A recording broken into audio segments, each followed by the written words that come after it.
Hey guys, guess what? It's story time with Carl Lama, and I'm gonna read you what I wrote today. And just so you know, it started out as just a random little story about me and Metagross fighting, and now it turned into some like really shitty Gurren Lagann fanfic. But I'm gonna read it anyway, so let's get started. On the peak of Mount Silver stood two combatants, ready to engage in fierce battle. It was I, the mighty Lamina, up against the equally mighty Metagross. That was my ends to rape Lamina. You had no right to steal it away, Metagross shouted. Have I rustled your jimmies, Meta? Lamina said with a smirk. Metagross grew enraged and charged up his meteor mash. He charged at Lamina with the intent to kill. Nobody stole an anus from Metagross. Lamina jumped high into the air. Stone shrapnel from Metagross's attack flew up after him, leaving him with some minor cuts. You're strong, Meta, just as I suspected. But can you handle this? Lamina drew his katana and a flaming aura surrounded it. He lunged down towards and ready to strike. He made a swift and precise swing of his sword. Metagross jumped back just in time to only receive a superficial wound. You're fast too. Surprising for one your size. Lamina dashed toward Metagross with a furious barrage of slashes. Metagross deflected each one with his mighty claws. Surely now, Lamina. The leader of Team Daikara Logan must be stronger than this. Metagross then hit Lamina with a bullet punch that sent him flying back, smashing him into a nearby rock formation. A dribble of blood ran down Lamina's chin. He wiped it off as he stood. It's been ages since I've been hit so hard. You're a worthy foe. Lamina raised his sword to the heavens and channeled his spiral energy into another flaming aura, and took his stance. Metagross channeled his own spiral energy into his right front claw, and took the form of a drill. The two charged each other, exchanging blows. I won't let you defeat me! Just who the hell do you think I am? Lamina put both hands on his sword on the sword's hilt and launched Metagross high into the air. Then following after, hitting Metagross with a 10-slash combo and sending him flying to the ground with a mighty kick. As Metagross fell, he fired 3 drill missiles at Lamina, hitting him in the chest, just nearly missing his vital organs. The other 2 hit Lamina on the right shoulder.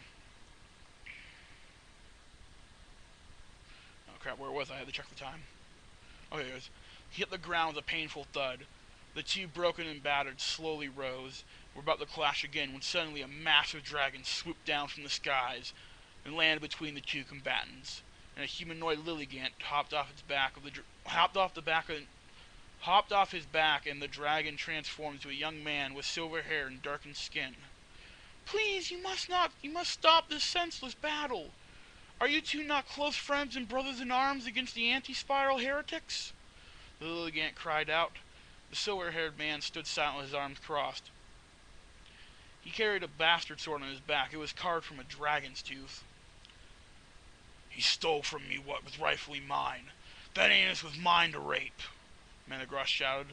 The Lilligant put her hand to her forehead. You're fighting over something so petty?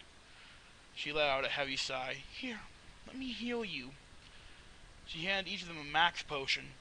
As Lamina and Metagross drank, a deafening thunder crack rang out in the skies, and a deep voice echoed out. Foolish spiral life forms! While you were busy quenching your lust for power, my forces have mobilized, and we're destroying your cities as I tell you this. The voice then disappears. God damn it, this isn't good! Lamina shouted as he put out a small square device with a button on the middle and pressed it. Within a matter of minutes, a massive battleship arrived, and they were beamed up into it. The 4 made their way to the bridge. The blast doors opened and they stepped through. Commander Nonsense, status report, Lamina said. Crap. Commander Nonsense, status report, Lamina said. A man in a glorious commander's uniform turned around, his right hand on the saber sheathed on his hip. It's not looking good, Lamina.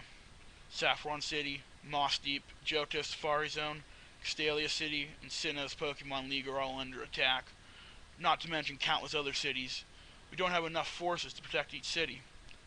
Lamina paced back and forth. Drot! How many ships do we have currently? The commander opens his mouth, but cut off by a young man in green with blonde hair and pointed ears. Well, after our last battle with them, We have 10 fighters left.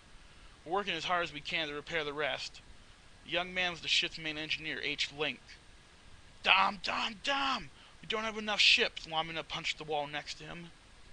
And Team Digross will aid you, Metagross says, walking back to the teleporter. Thanks, Meta. But don't forget, when this is all done, we gotta finish our battle. Metagross continued on his way. Yes. And then disappeared. Right! Lamina grabbed the mic from the intercom system. Attention, Team Carl Logon! We're gonna kick the anti-spiral's collective asses! Remember, we're Team Carl Logon. We cannot be defeated! Lamina then rushed to the hangar and climbed into his mech, named the Ravager, and he launched out of the hangar off to battle. And that's what I wrote today, at least part 1 of it. Should I continue reading? Or should I just shut up and go away and sit in my dark corner by myself? You decide. Well, I'm out.